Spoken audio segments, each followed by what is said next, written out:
All right, staying warm on the water. Now that is a topic that gets talked a lot about from fishermen, and they saying, oh man, it's January, it's February, it's too cold to go out there.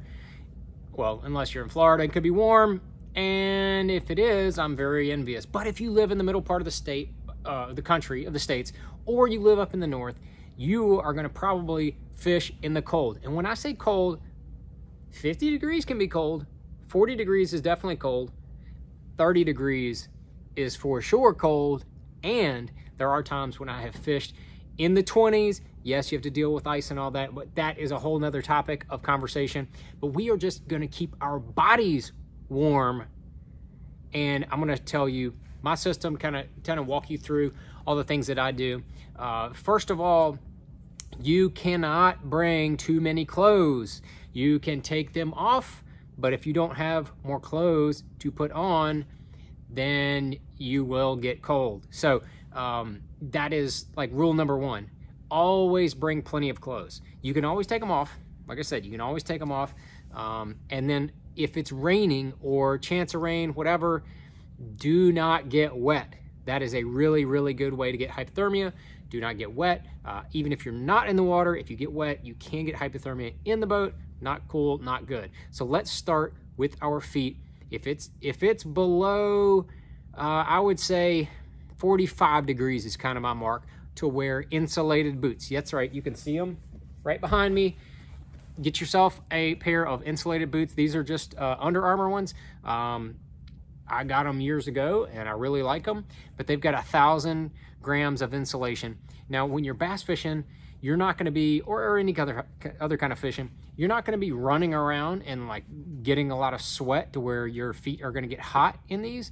Believe you me, wear, like some regular shoes, maybe. Wear some regular tennis shoes, and then when you get to the ramp, before you get out on the boat, put these bad boys on. If it's below 45 degrees, 40 degrees, 35 degrees, something like this, you don't need 4 pair of socks. Do not do that. I don't advise that. You need insulated boots, not 17 pairs of socks. Even if you wear your uncle's boots and they're too big for you, don't wear 4 pairs. That will make your feet sweat, then they will get wet, then they will get cold, no matter what you have them in. But just wear 1 pair of cotton socks or like a thin wool sock, like a Smart Wool or something like that. Don't get anything like monstrously thick. I've not had very good luck with it, but you just wear insulated boots and the bottom parts will take care of themselves. So let's start with the layering. We did the feet, socks, now go to the legs. It depends on what I'm wearing. If I'm gonna wear a regular rain suit, like right here in my box, pulling out my striker rain suit. Just, if it's just a regular rain suit, you can see it's kind of thin, not insulated. If I'm gonna be wearing something non-insulated, I am going to put on a layer of long johns on the bottom. Like a merino wool is far and away probably the best. There are a bunch of other brands that make good. You get what you pay for with long underwear, I'll just tell you that much. If you have a good merino wool or something similar, you can wear those for 2 and 3 and 4 days. I'm not kidding you. Yes, you have to change your underwear, but you can wear good merino wool, and they will tell you that when you purchase them at a place where they know what they're talking about. You can wear them 3 and 4 and 5 days in a row. Because of that type of fiber, it does not build up the bacteria. So you don't get the smell, you don't get the stink, and you can stay warm. So you start with the base layer, and then you can wear jeans or sweatpants or something like that. Then you can go with the thinner layer if that's what you have. My preference when it gets really cold on the water is this bad boy right here. This is from Striker. This is their Denali Suit, and it is an insulated suit. It's just like the other one you see, but it is insulated. It has a 100 grams of Primaloft insulation, and Primaloft is the deal. It is the deal. So you can see, it's just a little thicker, and it's not heavy either. It's not very heavy at all. And these are the bibs right here. if I'm going to be wearing these, I do not wear any kind of insulated underwear. Don't do it. You will roast. You will be able to cook toast in your britches. I'm telling you right now, you'll cook toast in your britches. But the Denali Suit, I really like it has a long zipper, zips way up the leg there so that you can have shoes on or boots and you can still get these things on. And they cinch at the waist, but that's what I'm gonna wear. I'm gonna put that on my base layer, insulated bibs. You can see how light they are, insulated bibs. On my top end, I'm gonna have possibly an insulated, you know, like a long john top, then a hooded sweatshirt like this right here. You know, you can wear your favorite Sunline, Basscat, whatever sweatshirt. I'm telling you, 2 layers, those 2 layers, and then this insulated top. And this is also waterproof, this rain suit, the Denali. Insulated top, that's all you need. I'm telling you, 40 degrees, 30 degrees, windy, doesn't matter. This thing right here will cut the wind. You don't have to put 9 layers on. It's not super heavy. You will stay warm. That's what I highly recommend. I'm not trying to do this as a pitch towards that. But I mean, if you fish in the cold at all, that is by far one of the best investments you can make. If you don't have something like that, if you have a regular rain suit, I would absolutely wear that merino wool or similar type of underwear, long underwear top. I'm probably gonna have like some sort of heavy cotton t-shirt over top of that. There's something about that system, that cotton t-shirt over top of that. Then, and if it's really, really cold out, I may even wear a turtleneck or something that comes up a little bit on the neck just to give you a little extra coverage, because a lot of the heat from your body escapes from your neck and your head. Like 90% of all the heat that escapes from your body escapes from your neck. So if you can keep your neck warm and your head warm, then you're gonna be warm overall. But we haven't gotten to that. We're working through the whole system. We're working from the bottom up. And so I'm gonna, maybe a turtleneck, something like that, if you don't have the insulated suit. And then you're gonna probably have on something like this, just a regular hooded sweatshirt. I really like the hooded sweatshirts. So you're gonna have like 4 or 5 layers if you don't have insulated. You know, you might have an insulated jacket, which would be fine. It's not rainproof. That will be better than nothing. And then you want some sort of outer layer. If you don't have that insulated jacket, you want some sort of outer layer to cut the wind and to make sure you do not get wet. That's why it's really important to have that rain suit, is to make sure you do not get wet. Very important. Okay, so we got all the way up to the neck and got to the neck. Now let's go to the hands. When I'm driving on the boat or riding on the boat, if it's cold, I'm putting my mittens on, bro. That's right.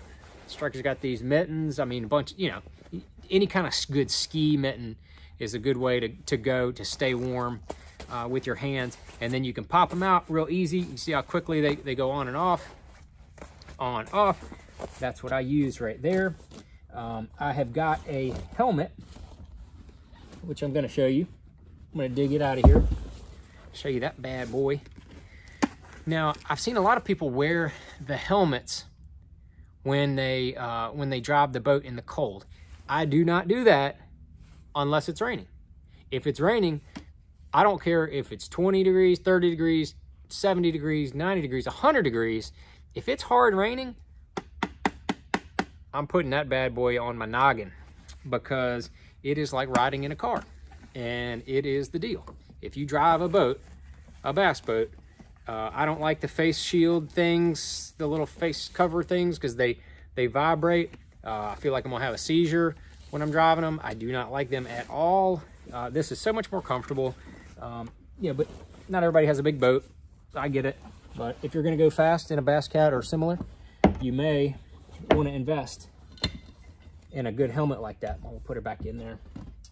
May want to put her back in there. So, okay, let's say that you're getting ready to blast off and say, all right, cruise missile, how the heck do you keep your head warm? I'm getting ready to show you, bro. So this, if I'm fishing, I'll probably put this striker toboggan on, keep my head warm. Wind's blowing a little bit, might throw that up there. Pretty good. When I'm running with the boat and I need to see where I'm going, I'm gonna put a hat on, and then I'm gonna put my toboggan on, cover the ears there, and then I'm putting my hood up. Get ready to get hot. Putting my hood up, and then it's my system here, dudes. It's gonna go all the way up like that. So when I'm driving, if it's not raining, I'm doing like this right here, and nothing's, nothing hardly is getting in there, and I can just drive. Fort Loudon last year, it was real cold during that tournament, and this is how I was driving all over the lake, driving. It was even raining a little bit, and I would take all this off and then put my helmet on, and then I would zip this all the way up so you don't have any rain coming up under there. But if it's not raining, this is exactly how I did it. I had my sunglasses on, don't have to take your sunglasses off. And then when I get to where I'm going, pull that off just like that, and might even pull that off, and then I get it back to fishing. So that's kind of my little system right there. And then one other thing is that when you go to put your sunglasses on, I highly recommend, I don't care what they are, I highly recommend trying to put them over top of your hat edge and then pulling your toboggan down, because if not, all that pressure mashing down on the side of your head with the hoods and the toboggan, it will mash those sunglasses directly into the side of your head, and it is not cool after about 20 minutes. Not cool at all. So that's I am roasting in here, by the way, with all this on here, and it's got double cuffs there in the insulation. So that's kind of my head system. Seriously, I am sweating. That got hot real quick, but that's kind of how I have my system for fishing in the cold. And the last but not least, your hands. I have what's known as Raynaud Syndrome. It is a condition to where when you get into the cold, your body overcompensates, and the capillaries in your extremities and your toes and your fingers, they overcompensate. So a lot of times my fingertips will look blue. It is somewhat painful. My version is very mild, to be honest with you. There's some people that have really bad Raynauds. And so what I have learned over the years with Raynauds, I don't know about everybody else, but these hand warmers are really cool, and everybody likes throwing them in their pockets. I have learned over the years, do not use them for your hands. For me, they have the body warmers that have the adhesive on them. Those are great because you can stick them under. Is another little trick. Take those little body warmers, the adhesive ones, like this one right here. It says adhesive patch, whatnots. You take it, peel it off, stick one right on the back, like lower back right there, on your layer of long johns. Stick it right there. It will help heat up your lower back and your kidneys. You will definitely stay warm. And if you want to double up, take another one, put it right there on your stomach, and it helps keep your core warm, the front and back. If that keeps your core warm, especially if you've got a suit on or an insulated suit, man, that heat radiates out towards your legs, up to your extremities, and it helps keep your fingertips, helps your ear. I mean, it helps keep everything warm. Big tip right there. The hand warmers, I don't use them on my hands anymore. I don't put them in my pockets. I did that for years, and I would get those blisters that the people with Raynauds get. Not fun, kind of painful, very painful afterwards, actually. But I've learned I don't have those blisters near as bad, and it doesn't hurt near as bad if your hands just get acclimated to the cold. No matter how bad it is, suck it up for a little bit, and then they'll get acclimated to it, and you don't have to do but so much. And then, as you're fishing, if you are fishing in the rain, I gotta find my other bag. Oh, here it is. Other bag. Striker makes these waterproof gloves, and they are super slick. Our warehouse manager, Mark, I've turned him on to these. So you put these bad boys on if it's raining in like 40 degrees or 30 degrees, 35 degrees or something. Not the most pleasurable experience to go fishing in that, but if you had a fishing trip planned and you still want to go, get some of these gloves right here. We'll try to put a link down there or something to them. But these gloves right here are completely waterproof. You can dip them, you know, like in a bucket of water, and the water just rolls right off. They're made for ice fishermen. I'm not an ice fisherman. I only like ice in my drinks, you know, with bourbon, whatnot. Just how I do it. But these things are really slick. You can actually fish in them. They're not bulky. They're warm. And you, at one point, put them on before you get in the wet. Put them on, I mean, like, put them on in the truck if you need to, and leave them on. Do not take them off. Once you take these things off and your hand gets wet, it is a mother to get that thing back on. Let me just tell you that right now, really, really bad to get that back on. If it's not raining, check me out, son, boy. I go old school on them. Oh, here they are. I go super old school. I got my bag of gloves. I go with the low budget jersey gloves, and I have literally, oh, that's the left hand. No wonder it fit funny. I have about 10 pair of these, and I like them because all I've got to do is I cut the thumb and the first finger off on both hands, and I keep about 4 to 5 pair of these in my boat. Keep about 4 or 5 pair of these. These things are like, you can get 4 pair for like $9 or $6 or something at the convenience store. They're at every gas station pretty much in the South. I don't know about you guys in the North, probably in the North too, but they have them pretty much everywhere. Clip off the tips, and they come in different sizes, so take a look. Some of them are like extra large. My hands are kind of small, so I try to look for the large or the medium if I can find them. Get the little bit smaller ones. They fit pretty good.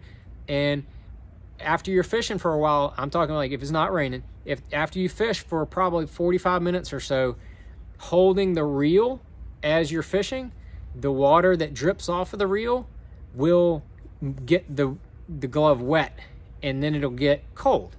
So when that happens, I just take them off and get a new pair and put them on, and I'm done. That's my system. Been doing that for years. Greg Hackney does. He fishes with these same things, man. We've talked about it. Man, we've tried. I mean, I've tried at least 50 different pair of gloves to try to fish in, and none of them have the feel. And the other part that I like about these is that you put them on, and then when I hook a fish, I want actual fingers. I don't want this. Or if I'm trying to tie on a jerk bait, you have these gloves on, and you're going to hook it about 19 times, and it'll take you 17 times longer to tie on that jerk bait. All you've got to do is just grab one finger, and the glove slides right off. I can tie my jerk bait on. I can reach down and grab the bass that I was fishing, that I was trying to catch, reach down, grab him, put in a live well, maybe get the other 2.5 pounder that I'm calling. I hope that I was calling, take him out, and then your glove, these gloves, they just slide right back on. Even if your hand's wet, it slides right back on. It's really slick. So that's my little jersey glove trick that I do.